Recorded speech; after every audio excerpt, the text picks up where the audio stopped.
Hey guys, it's me.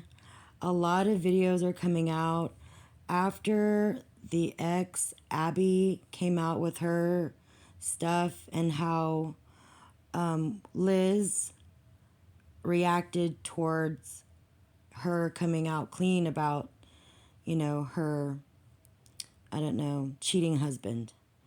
But now I'm getting a lot of profound things by other people actually looking deeper into people saying that they're spiritual, all this stuff, manifestation and all of that. Like I'm kind of getting like a wake up call. Let's hear. Can make someone more susceptible to harm, especially from covert narcissists and opportunists who know how to mirror back your values until you let your guard down. Spiritual narcissism is real. It's the belief that your perceived awakening makes you immune to human error. But true spiritual maturity doesn't deny danger, it discerns it. No amount of crystal healing, shadow work, or frequency talk will protect you from trauma patterns or relational dysfunction if you haven't done the actual work of developing boundaries, self awareness, and emotional resilience. And we need to talk about a broader issue in the spiritual self help space: public figures who present themselves as enlightened leaders while their personal lives unravel in full view. It's reckless, and it's harming people who are earnestly seeking healing and guidance. This isn't about condemnation, it's about clarity. Because spirituality without discernment is not harmless, it can be profoundly dangerous. You can be intuitive and still make deeply harmful choices, especially if you're disconnected from your own attachment wounds, boundaries, or trauma history. We need more honest conversations at the intersection of spirituality, trauma, and abuse. Blind idealism isn't enlightenment, it's a trap, and far too many people are getting caught in it. Let's stop pretending that Landon's betrayal is some universal prophecy for all men. His choices reflect his character, not Liz's worth. Infidelity isn't about beauty, success, or intelligence. Some of the most extraordinary women in the world have been betrayed. It says nothing about them, and everything about the one who broke the trust. On another note, I've seen people reacting with crazy statements like all men cheat and that we're all doomed. Listen, just because Liz got cheated on doesn't mean the rest of us are doomed. Stop projecting. And when you say things like all men cheat or if he cheated on Liz, we're all doomed, you're not just making a casual comment, you're coming into agreement with the spirit of defeat, rejection, mistrust, and hopelessness. When you declare that all men are incapable of loyalty, I will take that thing off my title. It's kind of funny how I'm actually coming to an awareness myself. Like not everybody has the right answers. Not everybody is, all put together. And listening to some of these things, how, other people are pointing out, stuff in her content where most people were like, missing it. And how, I mean, I don't really, I have name brand stuff, but I'm not into like luxury living, and I don't believe that you have the man do everything for you kind of thing. That's not how I look at men and what they need to do for me. It needs to be equal. At the end of the day, there needs to be a total balance, between the man and the woman, or same sex, whatever it is on how your relationship is.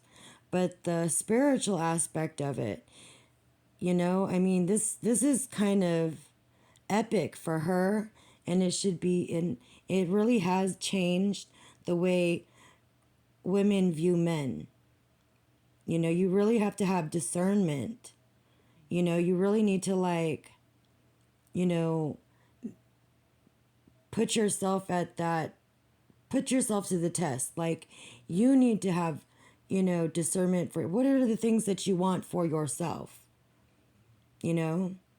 But what she said there about no amount of crystals, none of this, none of that is going to get you through those patterns of trauma you have to really look inwardly by breaking these cycles.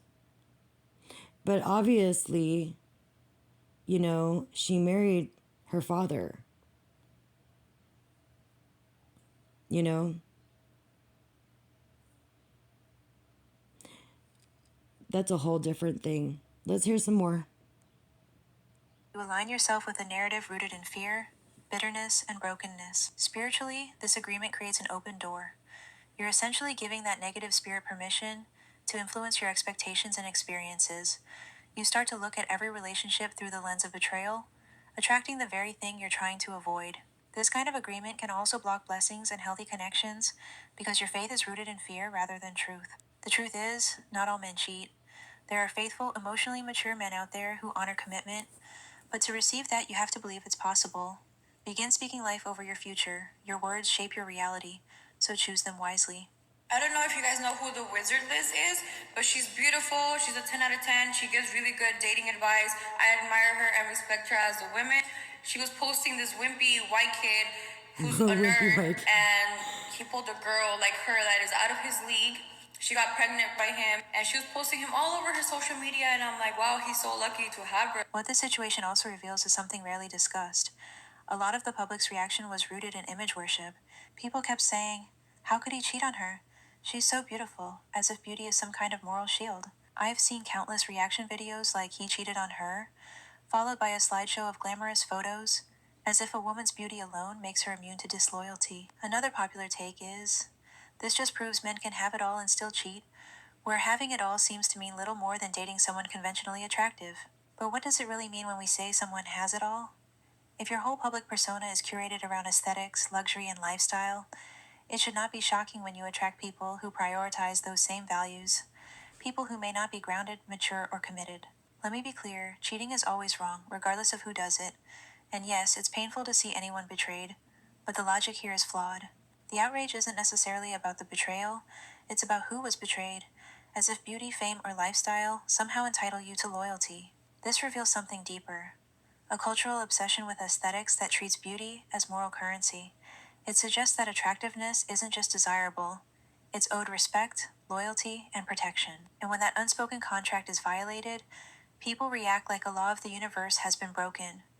But here's the thing, if someone builds an identity and a relationship around image, luxury, and online validation, it's not surprising when they attract someone drawn to those same things. And people who are captivated by surface level appeal often struggle with depth, commitment, and long term substance. So when the cracks start to show, why are we so shocked? Just a month ago, people were praising this man. Now he's public enemy number one. The shift wasn't driven by new values, but by broken illusions. How could he cheat on her? As if the only thing that should have kept him faithful was her beauty. Let's stop pretending that good looks are the highest form of value in a relationship. They matter, sure. But do you know what eating cabbage Wow. can do to your heart? But they're not everything. The deeper truth is this. Most men don't care how ambitious or confident a woman is if she doesn't also bring warmth, kindness, and shared values to the table. That may not be a politically correct thing to say, but it's real. And in this case, when someone's entire online persona revolves around luxury, dominance, and aesthetics, it's worth asking, was the relationship built on real connection or just curated appeal? We can mourn betrayal without romanticizing surface level compatibility. Pretty people get cheated on too, because relationships are about more than just how things look online. YouTubers often hope they can live out the advice they share, but the truth is, sometimes they fall short. It can come off as hypocritical, but at the end of the day, they're human like everyone else. The key isn't perfection, it's accountability. The real power lies in owning your hypocrisy when it shows up.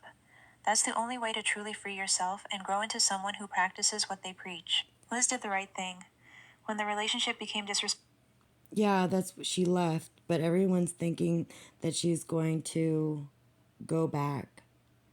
I mean, the whole of her, I guess, code and her brand is, what is she going to do? So, I don't know. I think I have been enlightened a lot. A lot. You know? And I think I do need more work on myself. So, I don't know. She kind of hit the nail on the head. A lot of people have said a lot of like words of wisdom, you know? Don't trust everything that you see on the internet. It's fake. The reason why those people live like that, or the way they're pushing it, maybe because it's the aesthetics. Maybe it's superficial.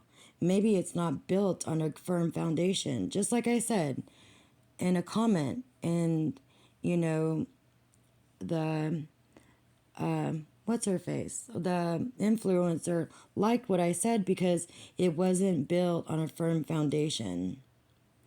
And that, you know, fool card that nothing in this world really belongs to us. Maybe Liz is coming into clarity about the stuff that she's got, the Chanel bags, you know, whatever.